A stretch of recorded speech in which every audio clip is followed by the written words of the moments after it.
po si Donna, kaibigan ni Mama Pokwang. Kami po yung magkakaibigan ni Mama Pokwang. Siya po si Alex dito. Yung character na Alex. Sayang wala si Go. Correct po. Poo is also part of the movie. Okay, thanks Beauty. And of course, ang hari ng Skylight, Sandra Maludo!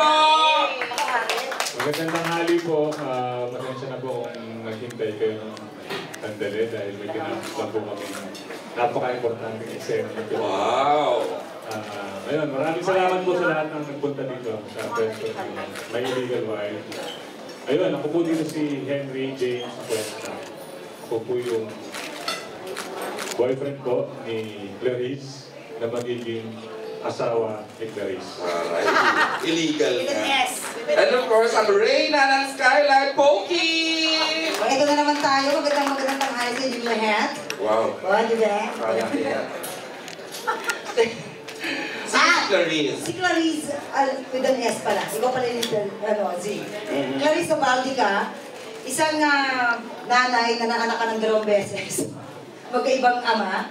Tapos, ako talaga, di ba? Itong buhay.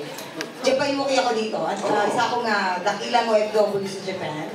Tapos, paraning ako sa kaligtasan ng mga anak ko dito sa Pilipinas. Dahil malayo nga ako sa kanila kung ano yung mga nangyayari dulo. Kaya desperado ako maghanap ng tatay para meron silang masandalan. Pero iniwan mo sila dito? Kailangan. Okay. Yes. And of course, let's hear from the creators and the director. Let's start with Dano.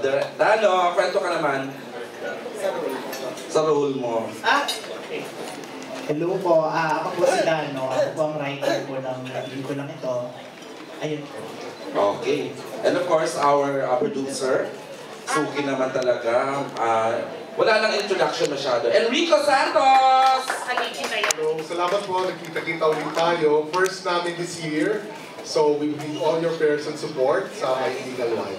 Okay, thanks ECS. And of course, I'm a fan of the works of this great guy. Direct Tony Y. Reyes!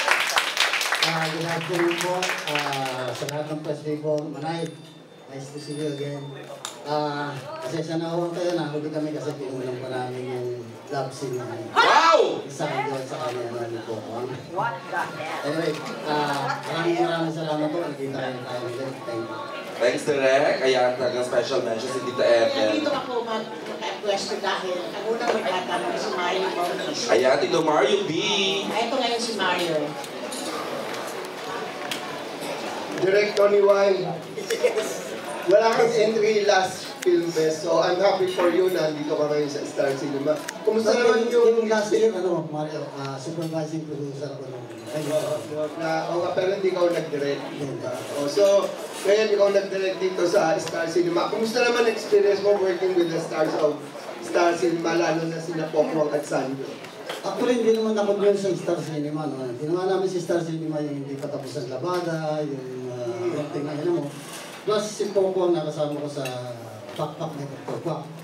I'm amazed with Sandro Marudo kasi parang nakita ko yung big show to sa Idol na yun eh. yung pala nagkataon na idol din ni Sandro Subit. Kaya walang naging problema sa akin.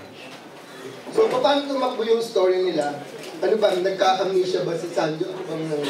Ang mas maganda magkwento niyan, Mario, si Dano, kasi siya yung writer. Siya rin yung writer ko sa ending ano namin. Dano, kwento mo. Paano nangyari? In a nutshell po, ang kwento po nito, basically, may isa pong nanay na naghahanap ng isang tatay para sa kanyang pamilya, para sa kanyang mga anak. Nakita niya ang opportunity na to, nang nakita niya itong si Sanjo, si Henry, nakita ni Clarice, kaso ang problema, may amnesia siya. So, grinab niya yung opportunity na gawin siyang tatay, papaniwalain mag-asawa sila. So, yun po yung kwento, ginanit siya. So, Pokwang, di ba nagkasama na kayo ni Sanjo dun sa 5, isang episode lang? Opo. So, ngayon full length na. Kumusta? Anong mga ginawa mo kay Sanjo dito sa movie? Pwede niya akong itimanda ng harassment. Actually sa 5 kasi ikaw ang nangyari sa akin doon kinain. Wow! Wala talaga naman Rod, binihan. Kinain niya yung mukha ko, Rod, pero dito ako yung lapang ng lapang sa kanya. Ay, Ito yung kain ng kain sa ako yung kanya. kain sa kanya. At talagang ginaya mo si Bea Alonzo sa She's the One. Yes, oo. Ano po yun, may dahilan kung bakit na lumabas yung ganung eksena. Bilang ako nga po ay number 1 fan ng Star Cinema movies. So yung buhay ko, gusto ko yung lahat ng nangyayari sa akin may connection sa mga paborito kong eksena. Ganon. So ano pa yung mga ibang movies na in-spoke nyo rito? Ay, marami po.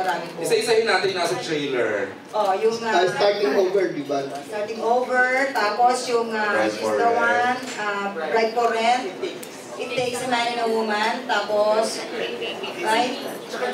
Legal Wife, meron po, at saka may mga meron pa kung hindi pa nakakasama sa yung mga Katniel na eksena.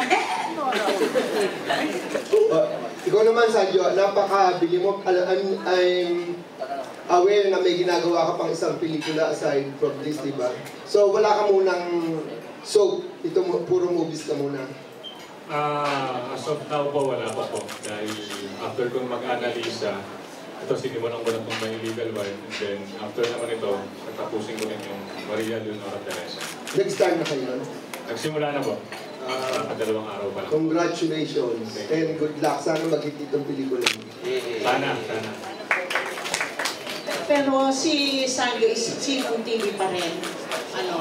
Almost every day dahil sa kanyang 2 gag shows. Yung Banana Night. Banana Night po, tsaka Banana Split. Extra scoop. Ngayon, bago ko ibigay kay Jojo, ikaw magsusunod na tanong. Okay. Bago ko ibigay sa susunod na tanong, ay tanong lang ako kay Pokwa. Pokwa, pinilang mo ba kung ilang kissing scene meron kayo dito ni Sanjo? Kasi sabi ni Sanjo sa interview niya, sa isang TV show, marami daw kayong kissing scene. Were you able to count it? Ganito po yan. Actually, 2 eksena lang po yun. Pero bawat isang eksena, 1,500 shots. Maraming sulit. Ilan ba? Marami-rami din, no? Nakarami ako, Manay. Sa sobrang kong sarap, nakalimutan ko na kung ilan. Hindi lang naman kasi sa labi eh. Saan? Ay! Uy, ano ba? Ayaw ni Bea! Pero Manay, marami-rami din po. Nakarami kami, in fairness. Thank you, Direk. Ngayon, ang comment ni tinanong si Sanjo kung how to describe kung paano yung halik mo sa kanya. Ay, napanood ka! Oo, ngayon sabi niya, may asim ka pa rin. Ngayon gusto ko malaman, ano naman ang comment mo sa halik ni Sanjo? Malambot ang labi. Napakapalad ni Bea. Hindi, Manay, in fairness of gusto rin. Napaka-gentleman po katrabaho niya sa akin. At saka, kumbaga yung bawat eksena na pinag-aaralan niya muna. Baka ma-offend yung ka-eksena niya o ano. In fairness naman kay Sandy. May ilag ka talaga dito sa tao. Open ka ba? Gentleman siya. Ay, pero gusto ko nga barubalin ako. Kailangan ng respeto ka. Sa tagal ko na hindi nakaka... Ayun. Ay, bata. Okay. Ngayon minsan nakasakay ko si Mr. Santos sa elevator and I was telling him na kapag panood itong pelikulang My Illegal Wife. Ngayon gusto kong malaman, who thought of the, ang sumulat si... Ngayon gusto kong malaman, who thought of this brilliant idea to do a movie like this? Di ba, 4 years na po yung storyline na to eh. Tinago namin sa Star, sabi namin, hinihintay namin ng pagkakataon na may bagay na artista.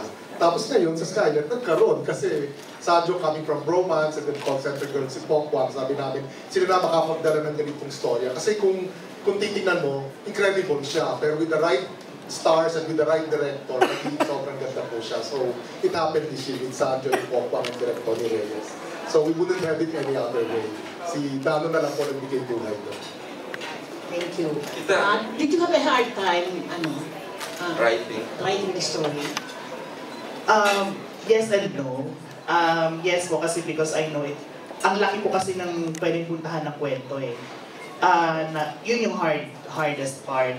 Pero when I'm thinking na ang magagampanan nito is someone like Pokong and Sandro, parang hindi na ako nahirapan.